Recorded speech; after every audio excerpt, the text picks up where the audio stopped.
What up, y'all? I'm going to try to make this one as quick as possible, and I truly mean that this time. I know sometimes I say that, and then it ends up being a 10-minute long video. But, if you guys haven't seen my first video ever, I'm going to link it below, okay? And I was going through my comments. You know, I post in a lot of groups, and sometimes if you're not in the group, you don't see the comment. You see what I'm saying? Some groups are public, some groups are private. So in the private groups, you don't see the comment pop up. Somebody commented about me crying on my social media the other day when I was walking down the street when I did that video out of Mother's Love. And clearly, you're new here, buddy. I looked and I seen like they followed me like a week ago or something like that. You're new here.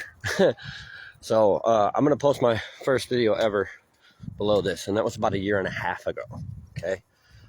A year and a half ago-ish, I don't know, my dates get all mixed up with my PTSD, to be honest with you. That's part of the reason why I record my life, so that way I can remember when these things happened. It's also a lot of what I talk to my therapist about, trying to put my life in order, these traumatizing events that I remember, and I don't remember most of my childhood. It's a big problem. It's called compartmentalization. It's a survival mechanism that your brain does in order to survive. But anyway, you're new here, and yeah, I cry on my social media. I've cried on my social media a few times, okay? When I did my first video ever, I had two choices. Pick up a loaded gun and kill myself in the middle of nowhere where nobody would ever find me, or choose to rebuild my life.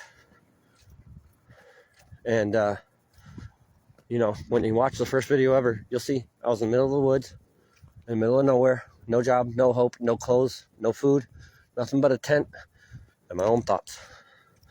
And I had to make a decision that day to live my life. I had to make a decision that day that I was going to try to pay back $30,000 in child support. I had to make a decision that day that I was going to get better from there, okay? And it was on that day that I started to rebuild my life publicly, okay? It's okay to cry. That's the message I'm getting across here. It's okay to feel like you don't want to be here. It's okay to cope with things however you know how. Okay? I talk about recovery. Recovery comes in all forms, even harm reduction, even just reducing the amount of whatever substance it is you're using. Recovery is recovery. It's called getting better, okay? One day at a time.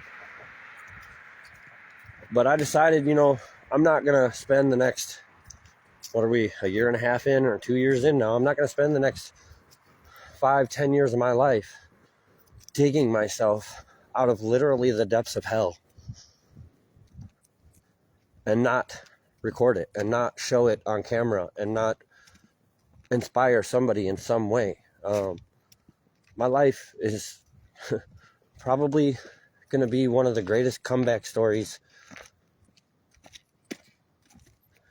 maybe ever. I don't know. But I got a big hole to dig myself out of, and I was like, you know what? If I do all that and the world doesn't know, then what positivity have I put into the world? What have I done for the world? If I only work on me, then how does that help people like me? And so that's why I started doing social media, guys. So if you're new here, yeah, sometimes I get emotional and I cry, and that's okay. All right. If you're in recovery, what's not okay is allowing yourself to feel those emotions and not express them in a healthy manner and cause yourself to fall backwards. Okay. A lot of recovery content creators, they like to say, oh, I'm X amount of years sober, and look at my house, and look at my car, and look at my wife, and look at my kids, and look at me. Okay, but like I said before, I was 5 years sober before I ever went homeless. All right, so those same recovery content creators that are out there saying, well, you know, look at me, and I'm a this now, and I'm married, and I have kids and everything. Okay, what happens when she leaves you? Are you still going to be strong? That's a nice house, but what happens if there's an electrical fire and everything, including your car in the driveway, burns up, are you still going to be strong? Some content creators out there say, oh, you know, I got sober because she came back. What if she leaves again? Are you going to be able to hold it together? Life is not guaranteed for anybody, okay?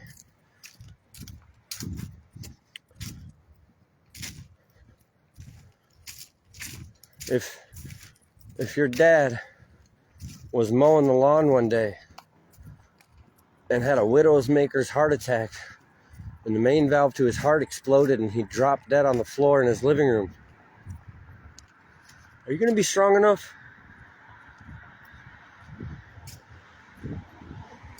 Recovery's easy when your life's going good. Nobody talks about the unexpected. And that's why I'm the real homeless man. All right, but if I did it, you can too, okay? And that is part of my comeback story. Okay, so if you're somebody in recovery and your life's going good, I just want you to take a moment today, number one, to be grateful for your recovery. Be grateful for your blessings, okay? But I also want you to have a moment of reflection and ask yourself, this relationship that made me better, if I lose this relationship, am I going to be able to take care of me? If I lose this house, am I going to be able to take care of me? God forbid if my husband and my children were in the car on their way home and they were hit by a drunk driver and taken away. Am I going to be all right? Of course, you're not going to be okay. But we're talking in terms of recovery here. Are you going to be able to stay sober through something like that? Through 2 years of homelessness? Through the woman you've loved since 7th grade leaving you for another man and taking your daughter with and never being able to see your kid, at least not for the foreseeable future? I'm speaking from experience on that one.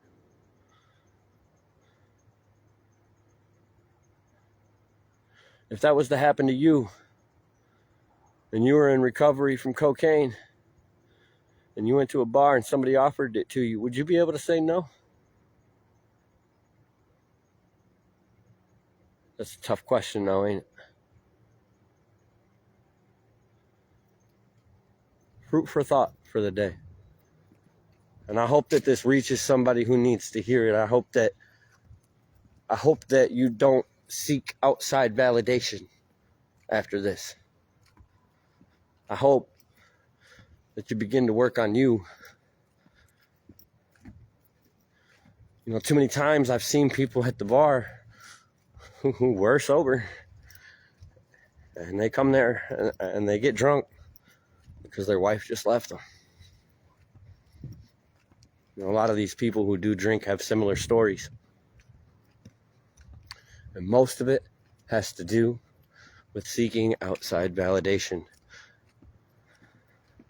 and not having enough belief and faith and strength in themselves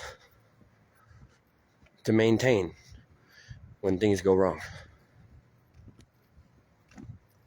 So again, I hope this video reaches somebody who needs to hear it. I'm on my way to work, girl. Love yourself. Love others. Love the world around you. Peace.